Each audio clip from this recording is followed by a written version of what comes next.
Hey, everybody. I am so freaking stoked about today's guest. She's someone who is challenging the way we think about money, wealth, and who gets access to opportunity in the first place. Mel Dorman is a financial activist, real estate investor, TEDx speaker, and founder of Seller Financing Academy, where they teach everyday people how to build wealth through creative, community based financing strategies without relying entirely on traditional banks. Hallelujah. But what makes Mel's story so compelling isn't that this didn't come from privilege or a traditional financial background. Mel went from dumpster diving in their 20s to building a multi-million-dollar real estate portfolio in their 30s using creativity, relationship-based negotiation, and a completely different approach to money. Before real estate, Mel worked as a social worker, supporting unhoused youth and people navigating mental health challenges, which deeply shaped how they think about generational poverty, systems, and the way wealth moves through communities. Today, Mel's mission is simple but powerful: decentralize wealth, yes. Empower neighbors, yes. And help ordinary people realize they may have more options than they think. Mel, I am super freaking stoked to have you here. Welcome to the show. Yay! Thank you. It's such an honor to be here. I'm privileged to be here. I am super stoked for the listeners out there. I cyber stalked Mel to get her on the show because I thought her content was so amazing and I loved it so much. And I just see so many people, my daughter included and myself included when I was younger. My daughter is in her late 20s navigating this world that now all of these kids, not quote unquote kids, not kids anymore, have to navigate in creative ways. And I just feel like this is so important, not only for the kids in their 20s and in their now obviously adults into their 30s, but even for us in our 40s and 50s, like, how do we change the game? So I am freaking totally thrilled that you're here. I can't wait for all the ladies, all the listeners to get so much wisdom from you. But before we get into money, real estate, and everything you've built, I always start with the same question for all of the guests. Who were you growing up and what was younger Mel like? Oh wow.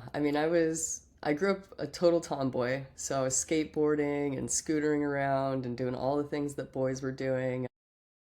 And as I got into high school, somebody pointed out to me, one of my bosses at Cinnabon, my first job, Yum. that I looked queer. And I grew up in the church, so I was totally appalled. I mean, me, gay? You were like, what are you And talking what about? are you talking about? And it was probably the most obvious thing in the world at the time. But yeah, I sort of went into this very religious phase at that point because I was scared. I grew up in a really Christian environment. I was told, being gay was not okay, definitely being non binary or trans, like, those are not acceptable ways of being. And so, how I compensated with that is I just became really religious and I really was like sold out on Jesus and involved in youth group. And honestly, in a lot of ways, it kept me out of trouble. I grew up in a rough neighborhood, and so being able to, retreat to church and not get involved in gangs was probably for the best. But I came from a very like religious upbringing. Yeah. That is wild because, we all have our preconceived notions of, who people are or where they come from and all of that. And I think it's so cool because when people hear your content or see your content Yeah. online or hear when they see and hear you, like that is just, I think,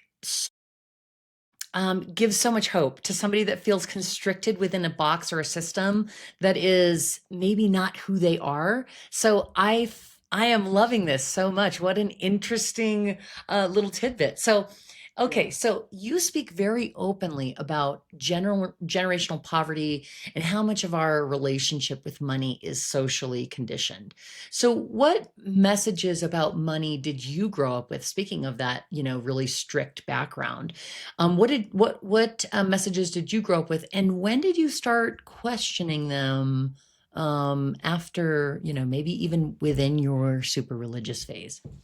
Yeah, so I really had a very conservative upbringing. I was middle class family, blue collar construction worker parents. We were indoctrinated with a lot of the money myths that I see in America today. That for instance, that if you have money, you must have done something bad to get it, or um, you know, money's going to make you feel a certain way, greedy, or you're going to start hoarding wealth, or you're going to deprioritize people and relationships if you have more money. It's fundamentally going to corrupt you in some way. And I grew up with those ideas, and as I became an adult, that manifested in a deep shame about my sexual identity, which led me to move to a slum in Kolkata, India, helping women out of sex trafficking after I graduated from college. I was trying to deal with that, like, angst of I am a privileged white kid in middle class neighborhood in America, and meanwhile the rest of the world there's a lot of poverty. And so to deal with that shame that I had experienced in college, I really wanted to do something kind of extreme and live my life in a way that would serve those on the margin. So moved to a slum in Kolkata, India, living on $1 a day, sharing a bed with 3 other people, lice in my hair, shaved head, like helping women out of sex trafficking in a very practical way through a social business. We would help them make handbags and t-shirts that we sold all over the world at places like Whole Foods, and that would create freedom for these women out of the sex trade. And so that was my first experience of seeing a business actually unlock freedom for people. I'd only imagined money as this oppressive force that I didn't want to be a part of. I wanted to sort of keep myself celibate from capitalism, as if there's a way to do that. It was as imaginary as celibacy is in general for American teenagers and stuff. Well, how old were you when you did that? Yeah, I was 22 to 23 years old when I lived in India, and it was a very extreme experience, and it really broke me because I realized, it's going to sound strange, but I realized I was there for all the wrong reasons. I was living in the Mm-hmm. slum. I was trying to impress my previous professors, the pastors, the people in my life that I really wanted to be accepted by. And I realized when I was there that truly that was coming from a fear of not belonging. And so I came back to the United States really open for the first time to learning whoever I was and just loving myself and not putting myself through such an extreme environment. And sure enough, I fell in love with my best friend at the time, and we ended up getting married and divorced after that. But I finally found who I was, and it all clicked. I was like, oh, no wonder I was living in a slum in Kolkata. Like, I was gay. That's one way to figure it out. Yeah. That's one way to go about it. I do admire your extremeness. I also am one of these extreme people, so I dig it. I'm down. I get down with it. And I think it's really, you said something really interesting that I think happens a lot. You grew up in this particular environment, and then it wasn't jiving with your mojo. It wasn't jiving with who you were or who you felt. Like you were like, wait, this isn't me. There's something's not right here. The call is coming from inside the house. um but what you said is, like, you felt guilty for your white privilege. You felt guilty for, and I think so many people feel that and then don't know what to do with it. And so most people don't go to Calcutta and shave their head and, all those things, but they find some other outlet. So I think it's really cool that while you were there, you figured out, wait a minute, like, I am this whole song and dance is also for somebody else. Like this, you Hmm. know, because I think a lot of times we do that song and dance and then we're still like, wait a minute, I'm still not satisfied. Like, I'm Hmm. still feeling funky about something. So I think it's really interesting that you actually were able to figure that out there, and very cool. Hmm. Um, Okay, so your story though is incredible because it's such a dramatic shift. Speaking of extreme, from dumpster diving in your 20s to building a multi-million-dollar portfolio, like hell yeah. What changed for you mentally before things changed financially? And then I have a second part of that part to that question, but let's do that one first. What changed mentally before things changed financially? Yeah, so I came back from Kolkata, India, really open to exploring who I was and sort of discovering my sexual identity. But as soon as I came back from serving in a third world country, some of the world's most impoverished people, I got back home to realize that my own family was underprepared because my dad was diagnosed with Alzheimer's at age 67. And he's the breadwinner of our family. And it was a huge, devastating crisis because suddenly we went from somebody who's bringing in $7,000 a month for our family's income to now going to soon need $7,000 of care per month for memory care. My family was living paycheck to paycheck. They had no savings. They owned their own home, but pretty much had nothing more than that. And I had this huge wake up call that I was on the same road as my dad, having worked 50 years of his life as a roofer with nothing to show for it in the end, no ability to take care of himself. And so it really broke something open in me, and I realized like I could spend my entire life serving other people and never have enough for myself. And I wanted to change generational poverty. I wanted to find a way to help my family. So as a social worker, I just started reading all the top books and podcasts about real estate investing. I sort of Googled one day at my office and working in LA County Jail, like how to build wealth. And it was like, well, you can either become a financial advisor and invest in stocks, or you can get into real estate investing. And I was like, well, real estate investing seems easier, so let me do that. And I spent a year just studying it inside the jail between clients, because in jail there's a lot of downtime, even if you're a social worker. And I self-educated, and I started sending out letters. I moved up to Portland, Oregon. I started sending out letters. I would sit in the back seat of my carpool with my other social work buddies, and I just hand address them, reaching out to neighbors, saying, "Hey, my name's Mel. Trying to get to know you. I'd really like to buy your duplex." And 300 letters later, they called me back, and she said, "Hey, I'm a realtor from out of state, trying to sell my duplex to my parents. I'd like to do it off market with you." And I was so novice, like I didn't know hardly anything, right? And so I'm negotiating against a realtor, but when the appraisal came back as 50,000 more than I was paying for it, because I'd made that extra effort to find somebody off market, and I was shocked, because that's how much a social worker makes in a year. And she was super happy that family had made like 150,000 in the last 2 years. The market was shooting up. They were stoked. I was stoked. It was a big win-win, and that just changed my life. And as soon as I bought that property, I was so stoked. I was going to be able to like sell it for a profit, take care of my dad. It was this huge moment of triumph. But before I could even book my ticket home to tell my family, I actually found out my dad was dying, and I was too late. So I flew back to say goodbye to my dad, and I truthfully, I sat at his bedside realizing like this American dream is dead. Like it doesn't work. The prescription of go to school, go to college, be a hard worker, and it's all going to work out just doesn't work anymore. And so I did something incredibly drastic, not something I'd recommend for your community, but I quit my day job with $16,000 in my checking account, and I decided I would go all in on figuring out how to buy my next property. And since I didn't have a job, I had to do that through seller financing, and that became my journey into a full-time real estate investor. I have so many comments.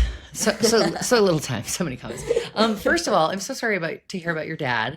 Yeah, The second part of my question, and again, I'll get to the other comments in a second though, yeah. but the second part of my question was, did you actually believe that that kind of life was possible for you at the time?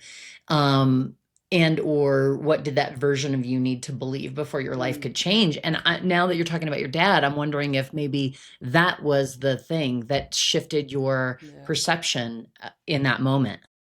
Yeah, it really broke up. Like, just I had almost like it was almost like I thought I was playing a video game, and I'd have more than one chance at life. And it was Mm. like watching my dad die, and maybe you've had this experience losing somebody you really care about. It was suddenly no longer a video game. It was like I have this much time on this earth to do what I would like. And if I'm going to be constrained by a $3,000 a month salary from a job that I care to be at every day, yes, I love helping these people, but if it doesn't change my life as well, like what am I doing? And it broke something open in me. And I was dumpster diving in my 20s trying to make it ends meet after graduating in 2009 with a college degree, to realizing like the prescribed path just doesn't work. My dad just walked it and it didn't work. Like I'm not going to give the next 40 years of my life to this idea that you just clock in and give all your hours and time and energy to somebody else's asset, and at the end maybe you'll have enough to retire and live your life like that. I was like, I want to be retired by 35. Yeah, first of all, love that goal. Yeah. Second of all, I also lost my father, but I was younger. I lost my dad when I was a teenager. So Mm, that clicked for me then. yeah, Like yeah. it was a surprise, it was a shock, it was like holy shit.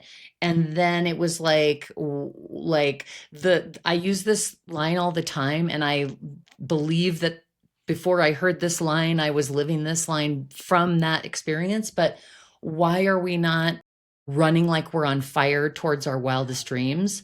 I think when Yeah. somebody really close to you dies, you kind of change how you see everything and how you approach everything. And so that happened for you. It happened for me for sure. Also, side note, you would totally rock it as a day trader. Like, hello. Like, I feel like you would put all those finance bros to shame.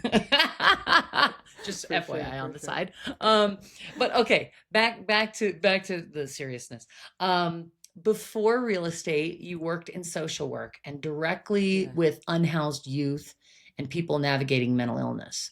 So, how do you think that experience shaped the way you think about the system, wealth, access to opportunity? I mean, obviously, it has a big influence. Yeah. Yeah, I mean, I worked with folks that, capitalism, I like to think about it like a conveyor belt. Like in society, there are people that can stay on that conveyor belt, that can keep up with the demands that capitalism has on our time, our labor, our attention. And there's other people that just can't keep up and they fall off that conveyor belt and they end up in homelessness or addiction or other crises. And as a social worker, my job was to try to get those people back on the conveyor belt. And that would cost hundreds of thousands of dollars between all the different staff that were working very hard to get one person reacclimated to society.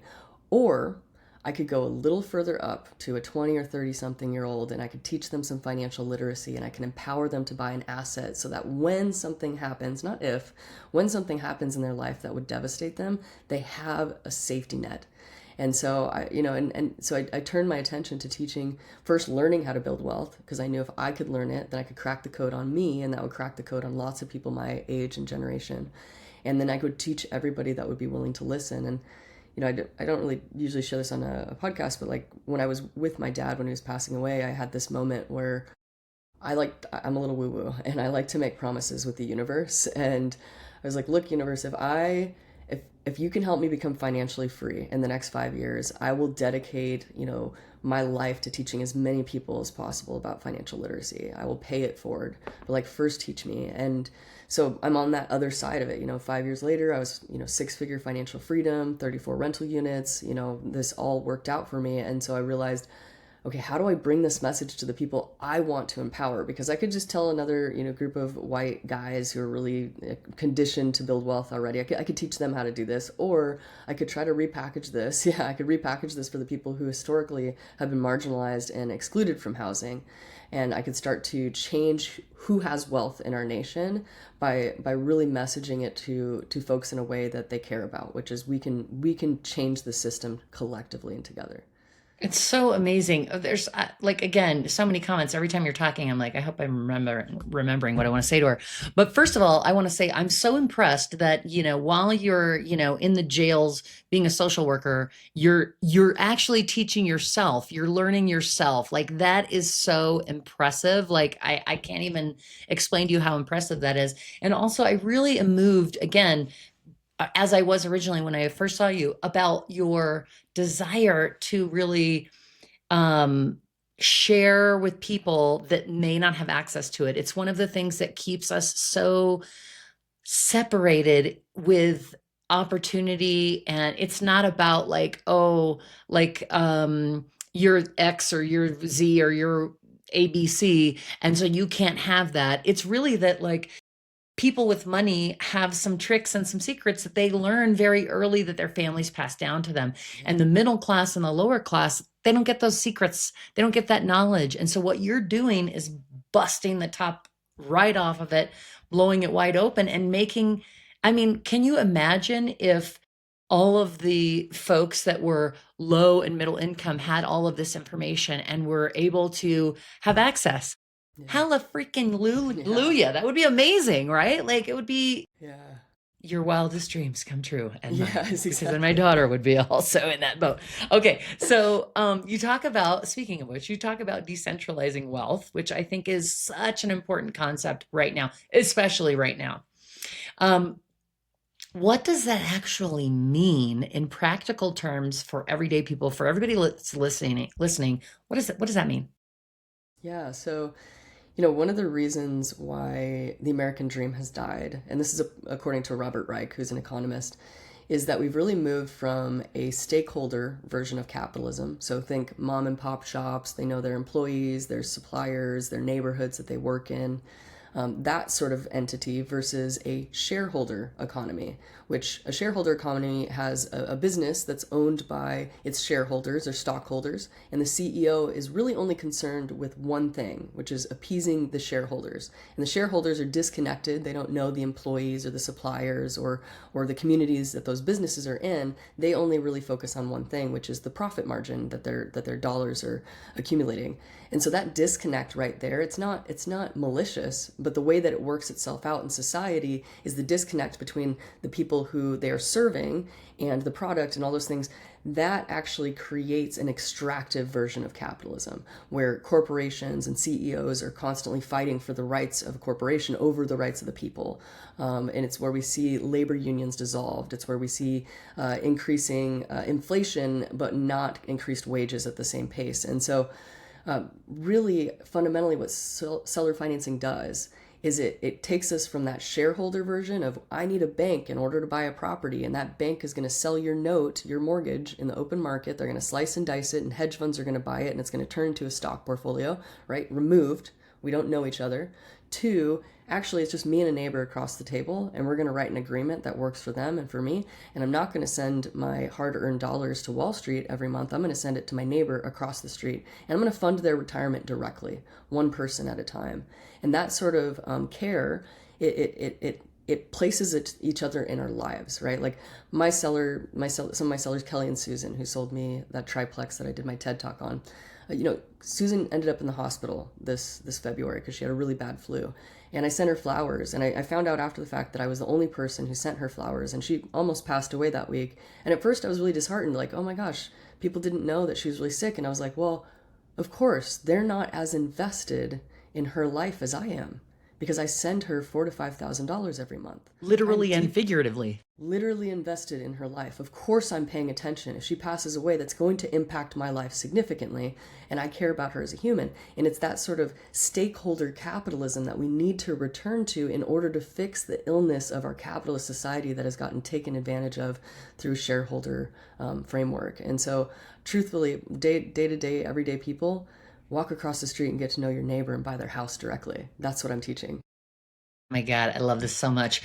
But a lot of people, they hear what you're saying and they're like, yeah, seller financing. And they immediately think it sounds complicated or out of reach, or they're like, dude, I don't even know where to begin with that. Can you explain seller financing in a way that makes it approachable for somebody completely new to the idea, whether they've bought a house Totally. before or not? Absolutely. Yeah. So imagine as a kid, your buddy wants to borrow something from you. And you're like, great. Well, but when are you going to give it back to me? And you want to write it down, right? So we got it in agreement. So you write down, when are you going to give it back to me? And how much are you going to pay me more if I give this to you right now? Because now I don't have that money, so I'm going to need you to give me a little extra money for the time you're borrowing my money. Okay, there's your interest rate. And you're going to write down, who am I going to send the payments to, right? It's just very simple things like, how long am I going to give you this money? What is the interest rate you're going to take on it? And what is the down payment? And it's an IOU. Everybody's probably written an IOU to their friend when they were a kid at some point, I think, right? Like, yes, you can borrow this, but bring it back to me at this time. That's all it is. It's a 5-page document that is called a promissory note. And you can sit across the table from somebody and say, what would an interest rate look like that would work for you? And what would be the amount of time I can borrow this from you? What I think people don't understand is you don't need a bank in order to buy property. A bank is loaning you money to give to the seller at closing. But that actually creates a really big problem for the seller that most sellers don't realize, is they're going to have to pay capital gains tax when they get that big lump sum. If they've owned the property for a very long time, that means they've made a profit on that property. Over time, it's grown and appreciated. And when they sell it and they get a big lump sum, they're going to suddenly have to owe roughly 30% of that profit. $1 million property, you're losing $300K day one. Right? That is a huge loss. And so the value of somebody like me coming along and saying, hey, you don't need to lose that. You don't have to pay Uncle Sam that. Don't worry. Why don't I, instead of paying $300,000 in taxes, why don't I pay you interest on that $300,000 for the next 10 years? You don't have to pay it yet, and you can pay it later. And in the meantime, you're going to get a return on that money that you would have handed to Uncle Sam. And instead of having to pay them a lump sum, I just say, hey, can I pay you in installment payments each month? So would $3,000 make sense? Could I pay you $3,000 a month? And instead of you being the landlord, now you just collect mailbox money. And you don't have to worry about anything. And I'll take care of the tenants. I mean, it's a very simple, like, move from landlord to lender. Now you're more protected. The seller, if I ever stop paying them, they can take the property back. They can say, hey, look, that you missed your payment. Now I get the property back. And in some states that's $5,000, other states it's $15,000. but I can tell you it's a lot easier than most evictions are. And so Yeah, no it's kidding. it's it's a lot easier to take a property back in most states than it is to evict a tenant. And so there's a lot of security for the seller. And if I miss my payment 5 years into owning it, well, guess what? They get all the profit on that too. So Which maybe I is made sweet. two. Yeah, so I'm really incentivized to take care of those payments. But it's a promissory note and a deed of trust. And that sounds really, really fancy, but all that is, hey, this promise is tied to this piece of property. If I don't fulfill on this promise, you get this piece of property. It's very simple. So when you're traditionally buying a house, you go to the bank, you get your, 100K or 50K or whatever you're putting down on the house, and then you go and you go through a lender and you da da da da, you do all this stuff, then you sit down at closing, you sign all this paperwork, and then the seller leaves and they move to Florida to retire or wherever, and then you've got this house, yay, and then you're paying the bank and life goes on. But in this scenario, people could think of it like it's almost like you're paying rent, even though it's not rent. You have a promissory note and you have a deed of trust, and so that previous owner still goes to Florida and retires, but you are skipping the bank action. So Hmm. I will ask this as a question and also a statement. So do you have to put a bunch down to that seller, and then also so you're just then sending them the money on the interest and the payment that you've agreed on. So that one little question though I think is important to mention to people. The sorry, Yeah. the are they putting a payment down? Like, if Yeah, down you payment. Yeah. when you go to the bank, you got Yeah. to come up with a bunch of Right. cash. So is that the same Right. with the seller financing? Are you doing that? Yeah, so my TED Talk's actually how I bought my first triplex with $500 out of pocket. And the agreement that we struck that day was really that I would put $15,000 down because that's what it cost to foreclose in Oregon. So I was like, first the seller wanted 75,000, which was about 10%, totally reasonable. A bank would have asked for 20. So half of what a bank would ask me. And I didn't have that. I'm a dumpster diving social worker. I'm not the type that's going to be coming up with 75 You're grand. you're like, how about a chicken wing? Yeah, I'm a chicken wing, exactly. And so, just quick on my feet, I was like, "Hey, what would it cost for you to foreclose on me?" I mean, he was an attorney, so he knew that answer. He said $15,000, and I said, "Great. Why don't we make that the down payment? You don't want to pay capital gains tax on the principal anyways, so it benefits you to lend me the maximum amount of equity, so you can avoid taxes." And so he agreed. It's like, "Hey, take my money. If I don't pay you, use my own money to foreclose on me." And so that's how I negotiated that. But I also didn't have $15,000 because, again, dumpster diving social worker. I just picked up the phone and I called a bunch of friends and I told them about, this is what the deal is. This is how much it cash flows. It has plenty built into it. When you do an interest only loan instead of an amortized loan, bank loans are amortized, meaning every month you're paying part of the principal and part of the interest. But the tricky thing that banks do when they amortize it is they front load the loan. It is almost all interest. So you're basically renting your house. Most people don't understand Mm-hmm. that. You're Yeah. renting your house and you're now responsible for taking care of it. But in an And you interest don't get to the only, principal for so yes, long. so Like, long, yeah. And the average person sells their house in 5 years, so they hardly ever touch the principal. They're only making money because the appreciation. That's where they're making their money. But with an interest-only loan, well, suddenly the loan drops down by 30%. So now it cash flows, great. The seller's not paying any capital gains because I'm not handing them principal, so they're happy. I have cash flow to take care of the tenants, so they're happy. And here I am, a few $100s out of pocket on a purchase for a $700,000 triplex in Portland. So it's truly a win-win-win design.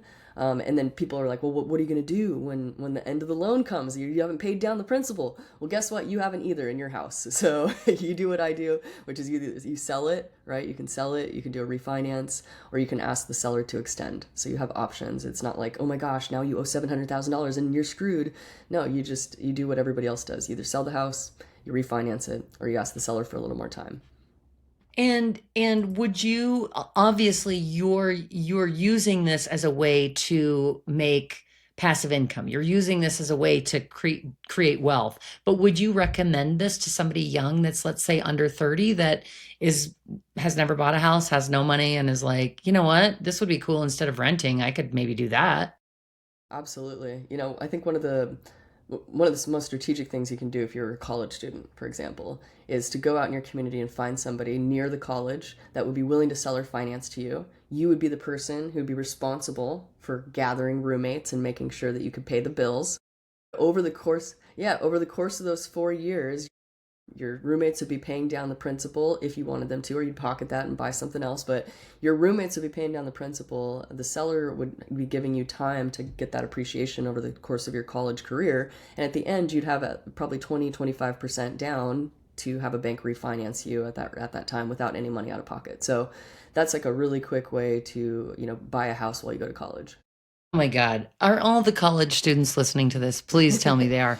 And or they're Gen X parents that are like, son of a, this is expensive. That is a great idea. And of course, in a college town, you're never going to be worried about tenants because they're going to just be like pumping in and out of there, like, like crazy. Oh my gosh, I love it. Thank you so much for being here. I hope you love this conversation as much as I did. And we're not done yet. This continues in part 2. So make sure you come back and join us there. That's a wrap on today's episode of Carrie, It's Not That Serious. If this conversation resonated, subscribe and share it with a woman in power in your life. You can find more conversations, more community, and all the fun INTS merch you love at itsnotthatserious.com.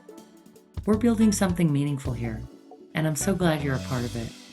Until next time, remember, it's not that serious.